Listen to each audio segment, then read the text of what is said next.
once again, and welcome to Entertainment Spectrum. I'm Erwin K Roberts, and after dint of technical difficulty and all kinds of things you wouldn't believe, folks, we are back on the air, or on the cable as the case may be.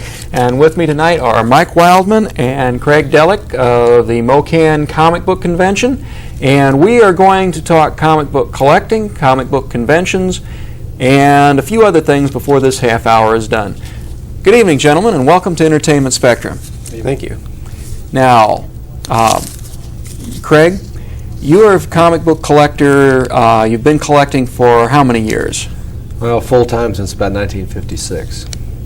That's when I got in full-time. I've been reading ever since I was born. I learned how to read on the comics. Okay, and Mike, how long have you considered yourself to be a collector?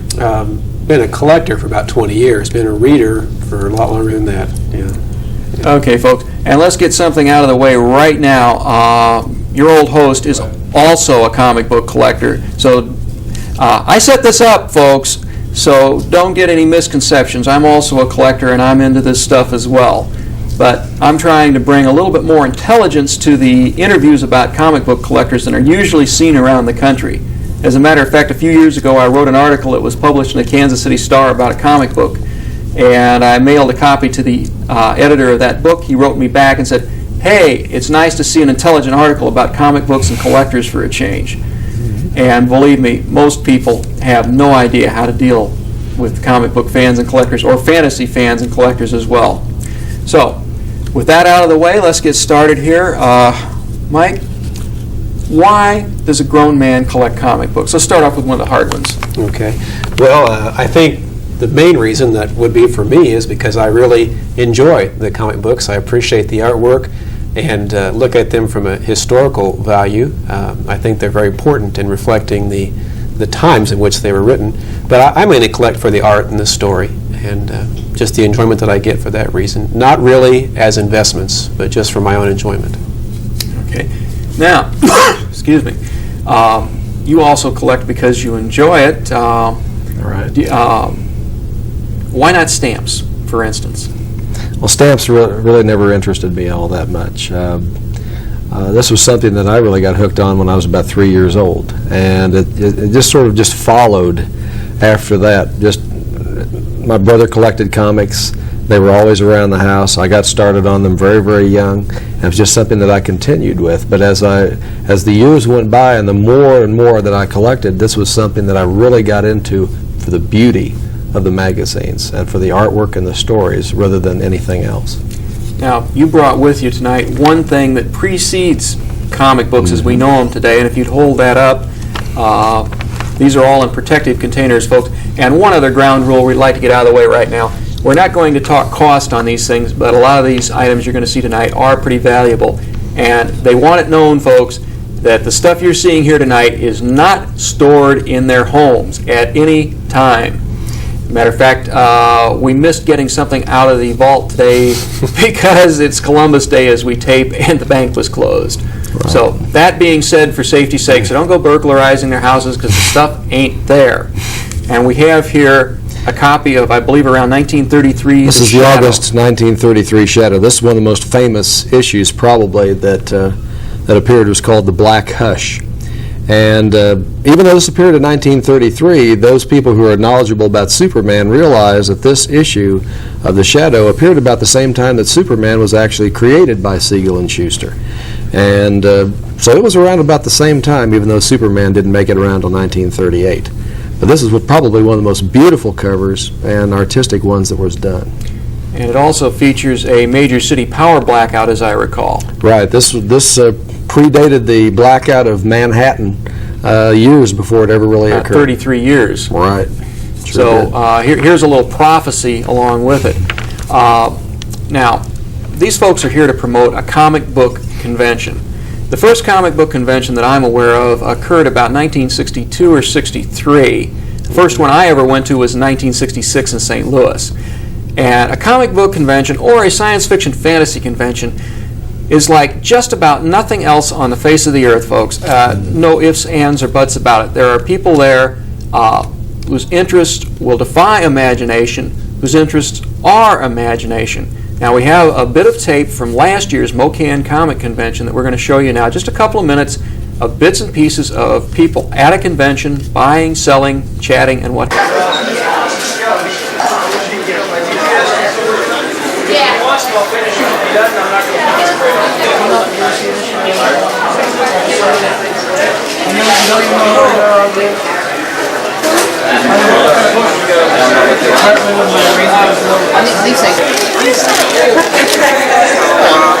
It'd be a deal of everybody else gets to see it, but it's not a solid, it's where it's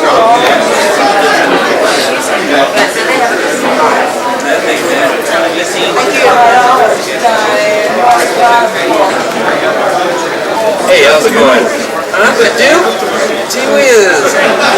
Hey, it looks great. Who drew that? Rick Stacy drew this for me. One of a set of X-Men that he has given for me so far. Great. How's that?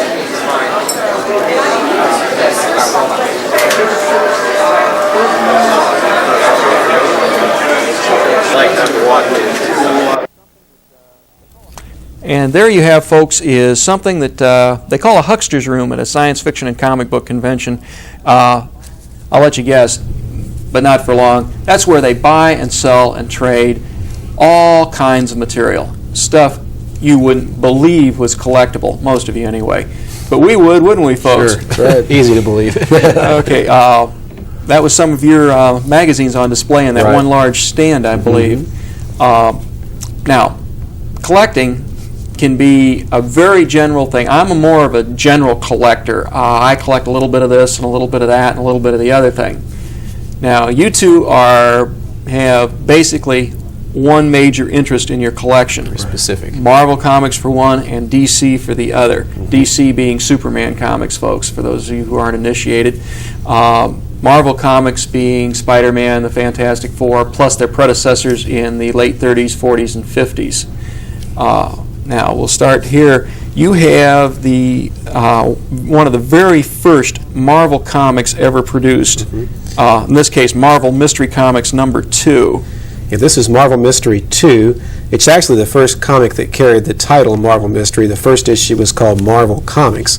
It was produced in December of 1939 and is very historically important, the second appearance of most of the major characters in the Timely line, notably the Human Torch and the Submariner, the two main characters. Timely Comics were probably played second fiddle to the DC line in the 1940s, but they had very high impact stories and art, very innovative and original types of characters appeared in them. Yeah, they had characters like none other the Human Torch and the Submariner, fire versus water. Yes. And these two characters were also about the first comic book heroes that would fight each other. Everybody else, if they ever met, were buddy-buddy, so it was sickly sweet. And these two guys hated each other's guts until World War II came along far enough for them to decide to hate the Nazis and the Japanese and go stomp on them a while. The third character in the triumvirate from Marvel Comics, as we know it today, was Captain America, and he came along a fair amount later. About a couple years later. And he was created specifically because of the German repression of the Jews and their stand on the master race. We have issue #3 here, I think it is, which is written and drawn by Joe Simon and Jack Kirby, who are, without a doubt, two of the most influential people in the history of the comic book medium. Tell us a little bit about this issue. This is Captain America #3. The cover is by Alex Schomburg, who did just about all the covers for Timely Comics during the Golden Age period. But this is a good illustration of the kind of artwork that appeared in Captain America. Captain America actually was the most popular of the Timely characters. And he still carries on to this day. Still today. From 1954 to 64, he was gone, but since 64, he's been a dominant force in the Adventure Comics line. You have another Captain America cover there, I believe. Yeah. He appeared all over the place He appeared, in the Timely group. in quite a number of issues. Actually, a rather curious historical anomaly is the fact that probably the least popular of the big three was the Submariner, and yet he actually appeared in more stories and in more different titles than any of the other ones did.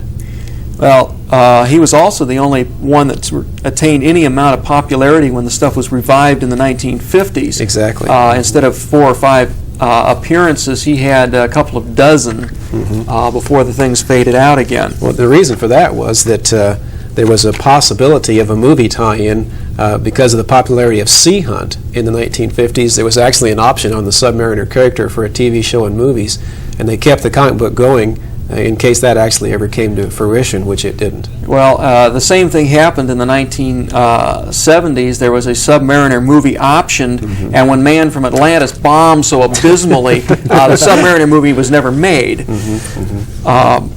Now, there's some very obscure comics in the Timely line, and I see one of them on top of the stack right now. Daring Mystery Comics. Daring Mystery. When Marvel Mystery came out, it was an immediate success, and the folks that published the characters thought, well, if it's so easy to make a successful comic, we'll start a second one, call it Daring Mystery, and we'll hire a bunch of artists to come up with some characters. And the title ran for 8 issues, and each issue had a whole new cast of characters in it because they got the sales figures back and realized that it wasn't a success. So you have a rather remarkable cavalcade of very obscure heroes appearing for one appearance, maybe 2. And that was true of several of Timely Comics' other things. USA, which billboarded Captain America to pull up flagging sales, featured things in the back like Rockman USA, which stood for Underground Secret Agent. Folks, he's a guy from a subterranean civilization with some of the best art of the 1940s, but so obscure that hardly anybody, even a comics fan, has heard of him today. Right. Now, you have one of the Human Torch titles there, which the Submariner backed up the Human Torch in his own title. Fire and Water in the same title. This is the second issue of Human Torch, and as you noted, the Submariner was indeed the backup, which was part of the reason why he had so many appearances. The Human Torch was optioned in that same package with the Submariner, but TV people probably wisely decided it was too likely for kids with no sense of real from fantasy would try to light themselves on fire to imitate him. So we never saw that one either. Now, this is an anthology title called All Winners, which featured the big 3 plus others in solo stories. And then later in the run, they would team up and show them all together. And there were 2 issues, only 2, when the characters all got together in single stories. All Winners issues 19 and 21. Curious fact, there was no issue number 20. Never was published. These are consecutive issues. Very weird. Magazine publishing, the legalities of it made a big problem. It was easier to change the title of a magazine than to start another one, which is why, Captain Marshmallow might become Modern Romances, might become Science Fiction Disasters, might become something else. And it drives collectors like us totally nuts until we find out what the secret was of who came first, the chicken or the egg. Show this. One more. Yeah, this is the kids groups. Like Robin came to be with Batman, an awful lot of heroes had young assistants.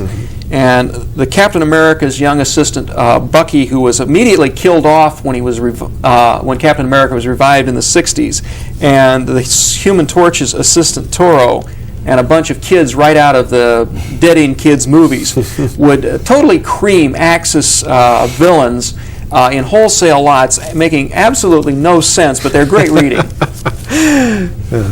And just one other thing I brought along, a very historically important part of the Golden Age was the Walt Disney Comics. This is the second issue of Walt Disney Comics and Stories, consisting mainly of strip reprints from the newspapers, very little original work in the early ones, but they're very well done, beautiful. November 1940. This book was published monthly from October 1940 through somewhere in the 1970s and has been revived a couple of years ago. And for those of you who want to start your kids reading some fun stuff, which is not likely to rot their minds by anybody's definition, including ours. Highly recommended. Yes, it's a very good place to start them out on. Now, Craig, you're a little bit more esoteric with what you brought along this trip. You have, to start with, Blue Bolt. Now, this is by Novelty Press, and this one is a sort of interesting book. Bill Everett did the cover, and of course, Bill Everett was very famous for the Submariner. But he did work for many different companies. He freelanced. But in this particular title, the hero of the book is Dick Cole, very famous feature, a young boy that had sort of superpowers in a sort of way. And what they did in this issue is in the laboratory they created his double, named Sarno. And for the first few of these issues, for volume 1, this is it right here, and the next several issues they are going to fight and actually battle each other until they become friends later on. One of the most unusual things. Novelty Press is probably one of the most underrated companies there is, but they had some of the greatest features. It did indeed, and eventually it was tied in with Curtis Publications of Saturday Evening Post fame, and one of the reasons that they killed one of their most popular features was that they were afraid they'd alienate their Saturday Evening Post readers. And for Space Hawk, which is highly collected today, they came up with a cross between the Beverly Hillbillies and Dr. Dolittle called Dan'l Flannel, who talked to animals. That's right. The less said about Dan'l Flannel, the better.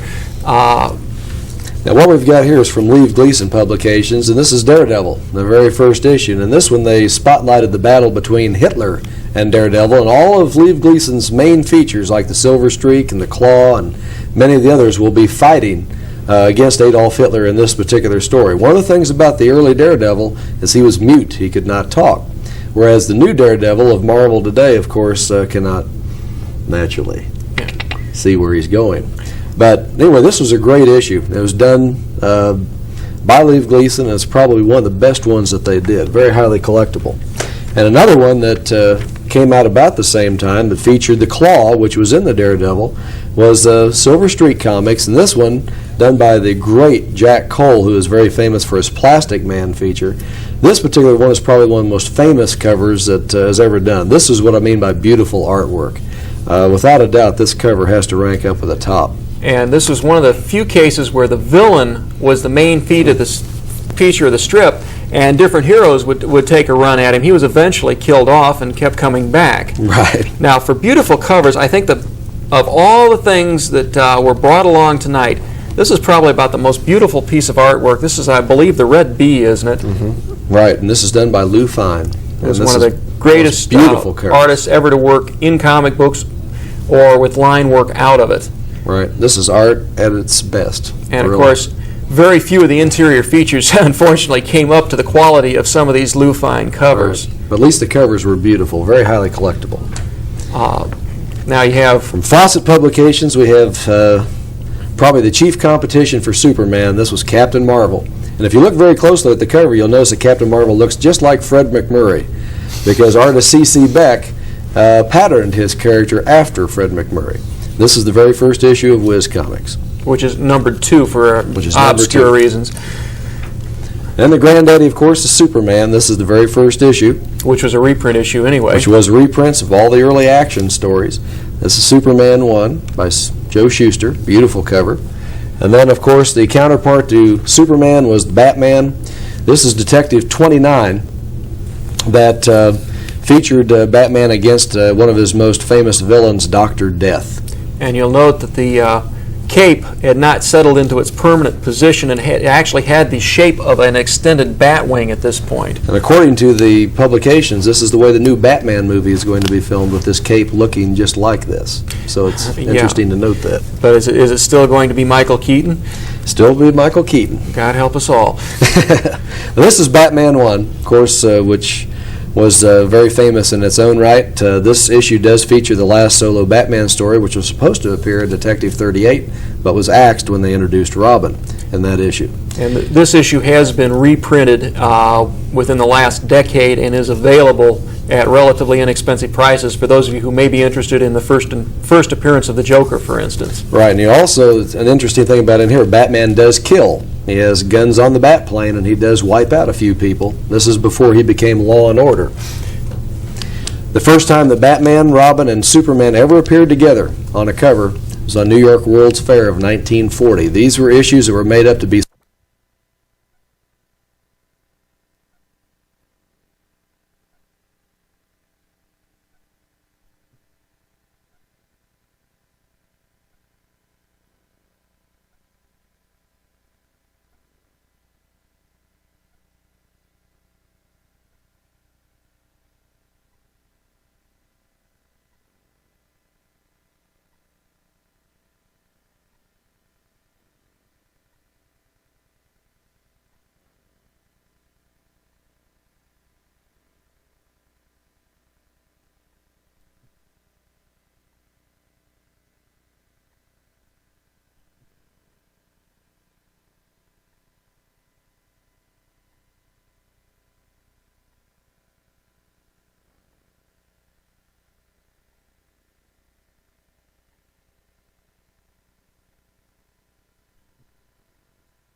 inexpensive prices for those of you who may be interested in the first appearance of the Joker, for instance. Right, and he also, an interesting thing about in here, Batman does kill. He has guns on the bat plane, and he does wipe out a few people. This is before he became Law and Order. The first time that Batman, Robin, and Superman ever appeared together on a cover was on New York World's Fair of 1940. These were issues that were made up to be sold at the New York World's Fair.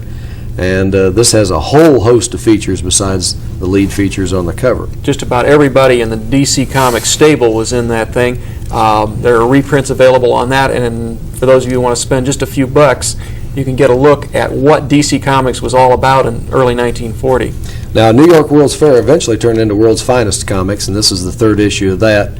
Usually the covers that were done had nothing to do with the stories inside. They were just done for fun. Now, of course, DC was famous for other characters, too. Flash Comics was one of these. This is the second issue, and it features the Hawkman, a reincarnation of an Egyptian warrior that came back to life and fought crime. It was drawn by Sheldon Moldoff, who liked to knock off Prince Valiant all in panel after panel. Beautiful. It was very beautiful. But Speaking of Moldoff, this is a Moldoff cover featuring the Flash, and this is the famous Electrocution cover, which Bob Overstreet in his comic book guide talks about quite a bit. Both characters were great. Super. And Flash went on, of course, into his own quarterly, All Flash Quarterly #1, featuring all the stories exclusively just about him. Now, of course, DC also had the Green Lantern first, and this was the first issue that had Green Lantern, All-American Comics #16. And the cover itself also was done by Sheldon Moldoff. Moldoff did a lot of these early covers, and this was one that he did. Beautiful.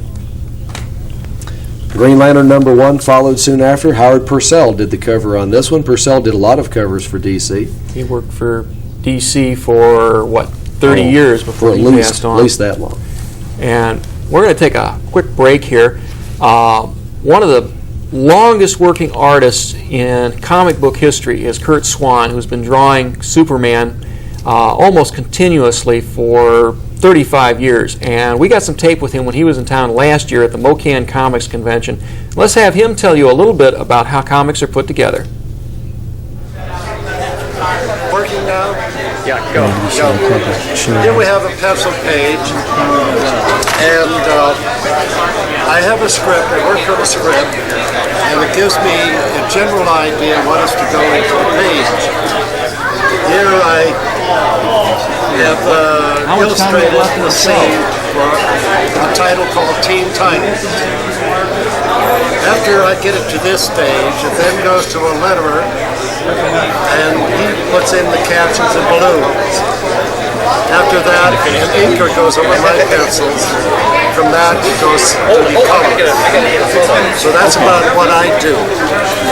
That's a pencil page that I do. Now this is a page that has been inked over my pencils. The feature is Mask, which is now defunct. However, it gives you an idea how the inker treats my pencils, and then it goes to the next stage, which is when they reduce it down for the colors and so forth.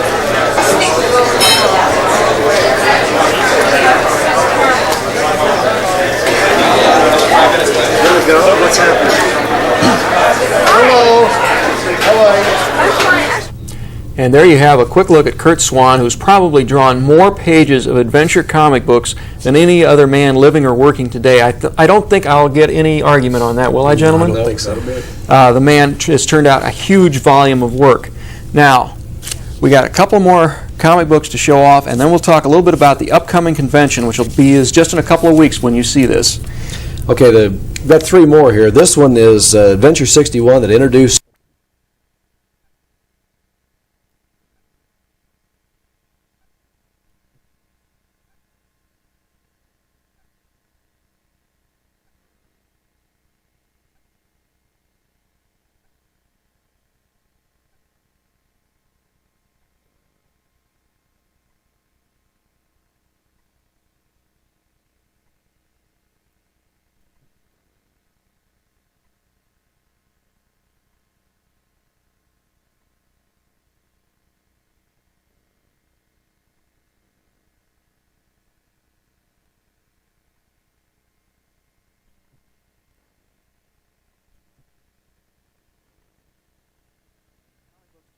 Then we'll talk a little bit about the upcoming convention, which will be just in a couple of weeks when you see this. Okay, got three more here. This one is Adventure 61 that introduced Starman by Jack Burnley. Jack Burnley was probably one of the finest artists. He ghosted Batman for many years, and since Batman is the highlight of our convention, I ought to mention that too, because he did do that for the newspaper strips. Also, we have More Fun 60. This one features Bernard Bailey's The Spectre, a ghost that came back to life to inflict his punishment upon criminals. And that was written by, at least in part, by Jerry Siegel, who created Superman. And then you take all of DC's heroes and put them together, as Gardner Fox did in 1940, in All-Star Comics with the very first team-up of heroes in the history of comics, the Justice Society of America, with All-Star number 3. And the reverberations are still going around in large major. Right. Okay, folks. I don't know much about it this year anyway. What's coming up at the MoKan Comic Convention? Well, on October the 29th and the 30th, we've got a very special show planned. Dick Sprang will be with us, who is the artist on Batman for about 20 years. He has never made an appearance at a comic book convention, and so we are just thrilled to have him as our guest. It's a rare opportunity to meet a man very influential in the comic book field. Right. And in addition to Dick Sprang, we will have Dick Giordano, who is the Executive Vice President for DC, and also a good Batman artist in his own right, who did it in the late 60s and early 70s. Okay, where, when, and how much? Well, the convention is at the Kansas City Merchandise Mart, which is at 115th and Metcalf, October the 29th and 30th, as I already said. The cost to get in is a mere $3, and that allows you to take part in all the things that are part of the convention. There'll be 4 different video and film activities going on at all times, about 15 comic book professionals available for you to see during the day, and lots of comic books, probably millions, available to buy, sell, and trade in our huge dealer's room. And the hours? 10 a.m. to 6 p.m. daily. And so you all are prepared to head on down, right? Yeah. We're ready. And I think Entertainment Spectrum is going to try to be there, and we'll get some up close and personal, to steal a phrase from somewhere or other, talk with some of the comic book professionals. But they're giving me the wrap signal, folks, so I guess we're out of time. I'll see you next week on Entertainment Spectrum.